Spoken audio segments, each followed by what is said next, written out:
आज हम लोग फिर से क्लास 8 का हिस्ट्री का 6th चैप्टर का लॉन्ग क्वेश्चन देखेंगे। पिछले वीडियो में 2 मार्क्स वाला क्वेश्चन आंसर हो चुका है, ठीक है ना।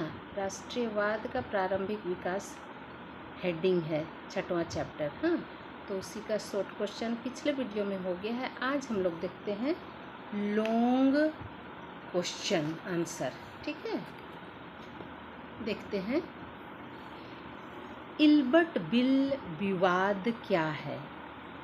इल्बर्ट बिल, विवाद मीन्स झगड़ा, ठीक है।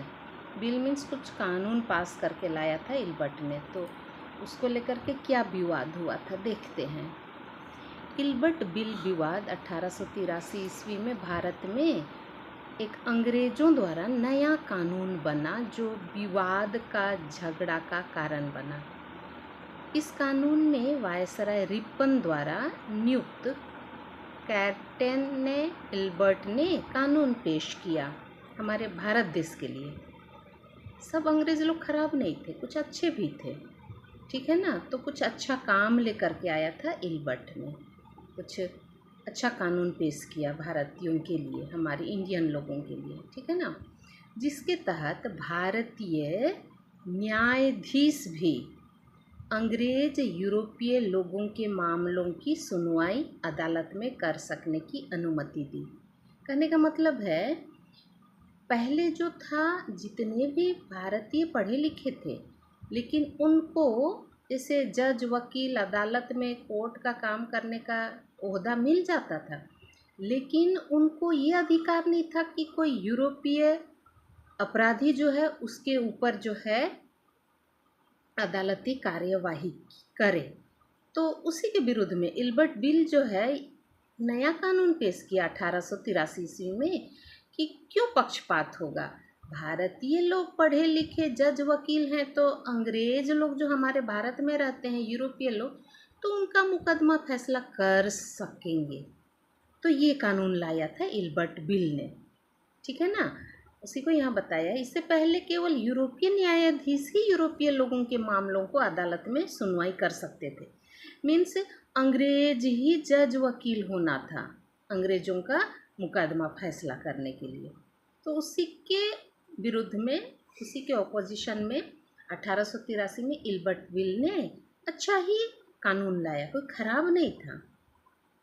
भारतीय लोग भी वही पढ़े लिखे जज वकील हैं, यूरोपीय अंग्रेज लोग भी वही पढ़े लिखे जज वकील हैं, तो कोई भी देश का अदालती कार्यवाही कर सकना था, लेकिन वो अलाउ नहीं था भारतीय जज वकीलों को।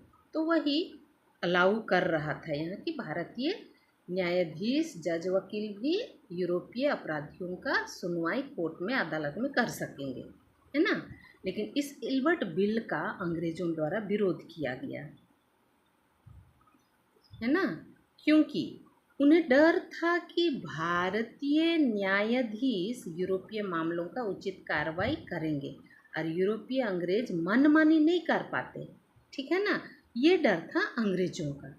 इसीलिए ये इल्बर्ट बिल को जो है अंग्रेज लोग स्वीकार नहीं करते हैं और इसके विरुद्ध में अंग्रेज लोग विरोध करते हैं। तो उसी को बोला गया है इल्बर्ट बिल विवाद। अक्सर ही ये क्वेश्चन आते रहता है, इसलिए पढ़ेंगे अच्छा से, ठीक है।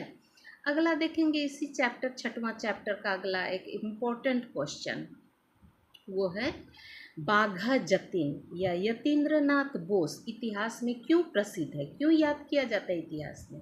तो देखते हैं, बाघा जतीन जिसे बाघा यतीन्द्रनाथ बोस के नाम से भी जानते हैं, हमारे भारतीय इतिहास में एक क्रांतिकारी नेता के रूप में जाना जाता है।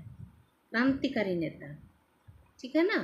क्रांतिकारी संगठन युगांतर पार्टी की भी स्थापना की थी बाघा जतीन ने। एग्जाम में ऑब्जेक्टिव में आता है युगांतर पार्टी की स्थापना किसने की थी, तो बाघा जतीन ने बताना होगा, ठीक है। और उन्हें बाघा जतीन नाम तब पड़ा जब वह अकेला एक बाघ को ना अकेले मार गिराया था, तभी से उसका नाम बाघा जतीन पड़ा, नहीं तो उसका नाम था यतीन्द्रनाथ बोस, ठीक है। और इसके अलावे हमारे भारतीय क्रांतिकारियों के लिए जर्मनी से हथियार मंगवाता था। एक बार इसी हथियार मंगाने के क्रम में उड़ीसा के बालासोर तट पर नौकाओं से हथियार उतारते समय अंग्रेजों को इसकी खबर लग गई और दोनों पक्ष से गोलाबारी हुई, हाथापाई हुआ, मुठभेड़ हुआ, है ना। अंग्रेज पुलिस लोग को, अंग्रेज सरकार को इसकी खबर मिल गई थी कि बाघा जतीन जो है विदेश से हथियार मंगाता है समुद्र रास्ता के द्वारा, है ना, और उसको अनलोड किया जा रहा है बालासोर तट पर। इसकी खबर मिल जाती है और एक दूसरे के सामने भिड़ जाते हैं और इसी मुठभेड़ में बाघा जतीन जो है शहीद हुआ, मारा जाता है। और यह घटना बूढ़ी बालम नदी के किनारे बालासोर तट पर हुई थी। अतः इस घटना को बूढ़ी बालम की घटना भी कहते हैं या उपात हाँ कपोत पेदा का युद्ध भी कहते हैं। बूढ़ी बालम नदी के किनारे ये घटना हुआ था, ठीक है ना, इसलिए बूढ़ी बालम की घटना भी कहते हैं। अगला क्वेश्चन देखेंगे।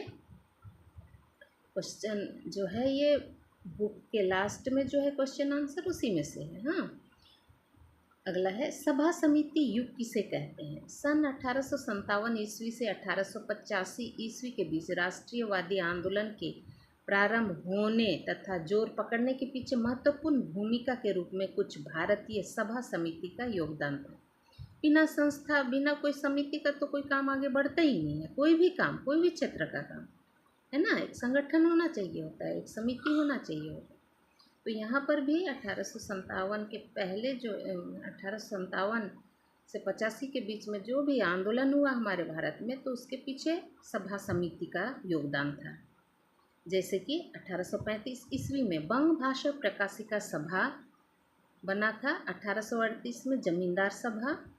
अगला क्वेश्चन है सभा समिति युग किसे कहते हैं। सन 1857 ईस्वी से 1885 ईस्वी के बीच राष्ट्रीयवादी आंदोलन जो हुए हमारे भारत देश में, है ना, के प्रारंभ होने तथा जोर पकड़ने के पीछे महत्वपूर्ण भूमिका के रूप में कुछ भारतीय सभा समिति का योगदान था। जैसे कोई भी काम करने के पहले कोई संस्था, समिति बनाना पड़ता है ना, तो इस तरह से हमारे 1857 की क्रांति और 1885 के पहले जो भी हमारे राष्ट्रीय आंदोलन हुए भारत में, है ना, राष्ट्रवादी देश को आज़ाद कराने टाइप का जो भी आंदोलन हुआ, तो उसके पीछे सभा समिति का योगदान था। जैसे 1835 में बंग भाषा प्रकाशिका सभा बना, हाँ, 1838 में जमींदार सभा बना, 1867 का हिंदू मेला, 1875 का यूनियन या इंडियन लीग, 1816 का भारत सभा का यूनियन एसोसिएशन आदि सभा समिति हुए, जो बाद में राष्ट्रीय आंदोलन को गति प्रदान किए, राष्ट्रीय आंदोलन को जोर पकड़े, बढ़ावा दिए, ठीक है ना। ठीक है, अगला क्वेश्चन देखते हैं हम लोग। बंगाल विभाजन के मुख्य कारण क्या थे। बंगाल विभाजन जो 1905 में हुआ, तो उसका पीछे रीज़न क्या था, देखते हैं। बंगाल ब्रिटिश शासन के पहले से ही एक शक्तिशाली राज्य था। जनसंख्या के दृष्टिकोण से, सामाजिक उन्नति के दृष्टिकोण से, राजनीतिक उन्नति की दृष्टि से भी उन्नतशील राज्य था बंगाल, हाँ, जिसे ब्रिटिश अधिकारी भली भांति समझते थे, जानते थे, उनको पता था कि बंगाल शक्तिशाली राज्य है। अतः बंगाल को जो है कमज़ोर करने के मकसद से लॉर्ड कर्जन ने, उस समय का गवर्नर जनरल लॉर्ड कर्जन था, ने 1905 ईस्वी में बंगाल का विभाजन किया। और इसके प्रमुख मुख्य कारण निम्नलिखित हैं, देखते हैं। बंगाल को राजनीतिक दृष्टि से कमज़ोर बनाने के लिए पूर्वी बंगाल, जो कि बांग्लादेश या म्यांमार के नाम से अभी जाना जाता है ना, और पश्चिम बंगाल के रूप में विभाजित किया था, ठीक। और दूसरा कारण है बंगाल का विभाजन का, वो है ब्रिटिश अधिकारियों को ऐसे भी पता था कि हिंदू और मुस्लिम संप्रदाय में दुश्मनी है ही। अतः पूर्वी बंगाल में मुस्लिम बहुल क्षेत्र था, ज़्यादा संख्या में मुस्लिम लोग थे पूर्वी बंगाल में, बांग्लादेश में, और अभी भी हैं। और पश्चिम बंगाल में ज़्यादा हिंदू बहुल क्षेत्र।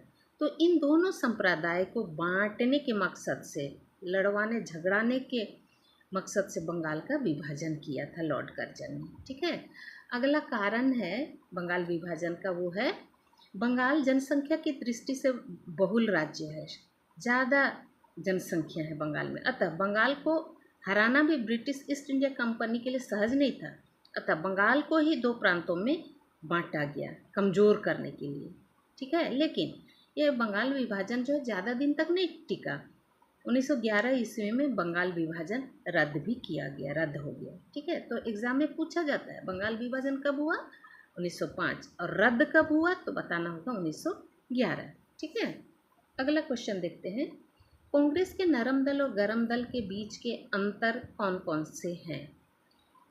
जैसे पिछले वीडियो में बताया ही गया है, कांग्रेस जो है, कांग्रेस में नरम और गरम दल के मिजाज वाले नेता लोग थे। हाँ, तो कांग्रेस के सूरत अधिवेशन में 1907 ईस्वी में ही कांग्रेस का नरम और गरम दल में विभाजन हुआ था, और इनके विचारों में कुछ अलगाव थे, विचार नहीं मिलते थे जो निम्नलिखित है। जैसे नरम दल चाहता था कि ब्रिटिश सरकार की अगुवाई में ही भारत का कल्याण या भलाई हो सकता है, और इसलिए ब्रिटिश सरकार से स्वराज्य की मांग करने से किसी न किसी दिन अपना भारत देश स्वतंत्र हो ही जाएगा।